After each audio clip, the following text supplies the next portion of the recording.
Hi friends, அஸ்ஸலாமு அலைக்கும். Welcome to Raifa kitchen.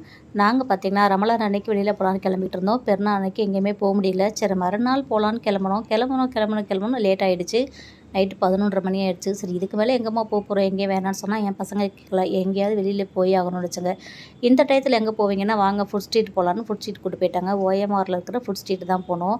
அங்கே போனால் நம்ம தான் லேட்டுன்னு பார்த்தா நமக்கு மேலே அங்கே ஆளுங்க இருக்காங்க. நமக்கு அப்புறமும் அங்கே வந்துக்கிட்டு இருக்காங்க. ராத்திரியா பகலான்னு தெரியாத அளவுக்கு அவ்வளோ ஜனங்க. எனக்கு இந்த மாதிரிலாம் வந்ததே கிடையாது. நான் இப்போ தான் ஃபஸ்ட் டைமாக வந்திருக்கிறேன். சரி, நம்ம நிறையா நம்மளை விட நிறைய ஃபேமிலியாக இருக்கிறாங்க. நம்மலாம் அப்போ பார்த்திங்கன்னா சின்ன குழந்தைய கூப்பிட்டுட்டு 6 மணிக்குள்ளே வெளியில் போக மாட்டோம். நம்ம வெளியில் போனாலே 10 மணிக்குள்ளே வரணும் சட்டமெல்லாம் பேசுவோம். ஆனால் இப்போ பார்த்திங்கன்னா 6 மாத குழந்தையிலேருந்து வயசானவங்க வரைக்கும் எல்லாமே அங்கே தான் இருக்கிறாங்க. சரி, நம்மளை மாதிரி நிறையா ஃபேமிலி இருக்குதுன்னு சொல்லிட்டு ஒரு மனசை தேற்றிக்கிட்டு அங்கேயே உட்காந்துட்டேன். என்ன வாங்கி சாப்பிட்லான்ட்டு என் பசங்க எல்லாம் ஒவ்வொரு கடையாக போய் எட்டி பார்த்துட்டு வந்தாங்க. பார்த்துட்டு ஒவ்வொரு கடைக்கு ஒன்று ஆர்டர் பண்ணாங்க.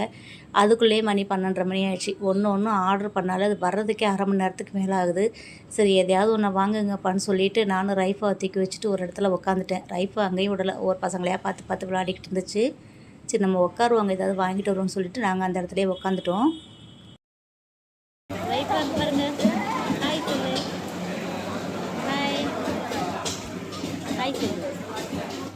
என்ன வச்சுருக்க வாயில? ஒரு வழியாக பார்த்திங்கன்னா கறி தோசைன்னு சொல்லி ஒன்று வாங்கிட்டு வந்தாங்க. 180 ரூபாய் அந்த கறி தோசை. அதுக்கு ஏதோ 2 சைடிஷ்லாம் கொடுத்துருந்தாங்க. எல்லாத்தையும் சாப்பிட்டு என் பையன் நல்லாலன்னு சொல்லிக்கிட்டு இருந்தான். இது நல்லா இல்லை, வேறு வாங்குங்க, அது நல்லா இல்லை, வேறு வாங்குங்கன்னு சொல்லிட்டு இப்படியே வாங்கி சாப்பிட்டுட்டு இருந்தாங்க. சரி, இது பிடிக்கலன்னு சொல்லிட்டு வேறு ஏதோ ஒன்று பிட்டா ரோல்னு சொல்லிட்டு ஏதோ ஒன்று வாங்கினாங்க. எனக்கு பார்த்திங்கன்னா இந்த மாதிரி ஐட்டங்கள் எதுவுமே பிடிக்காது. நான் வெளியில் சாப்பிட விரும்புகிறது என்னென்னா பரோட்டா மட்டும் தான் சாப்பிட விரும்புவேன். இந்த ஃப்ரைட் ரைஸே பார்த்திங்கன்னா இப்போ தான் கொஞ்சம் சாப்பிட்றேன். எனக்கு இந்த கடையில் வாங்குகிற ஐட்டங்கள் எதுவுமே எனக்கு பிடிக்காது. என் பசங்களுக்கு முழுக்க அந்த மாதிரி ஐட்டங்கள் தான் பிடிக்கும். ஒரு வழியாக அது நல்லா இல்லை, இது நல்லா இல்லைன்னு சொல்லிட்டு ஆளுக்கு ஒரு சவர்மா வாங்கி சாப்பிட்டுக்கிட்டாங்க. 2 மணிக்கு கடை க்ளோசிங்காக, அங்கேயே 1 மணிக்கு மேலாச்சு.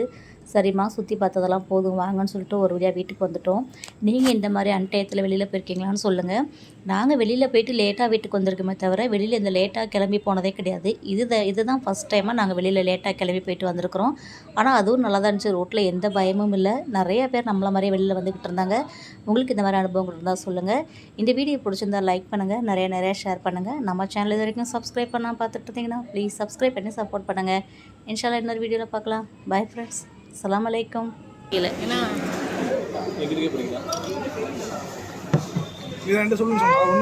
இதை வேற அவ்வளோ வெயிட் பண்ணி வாங்கினீங்களா?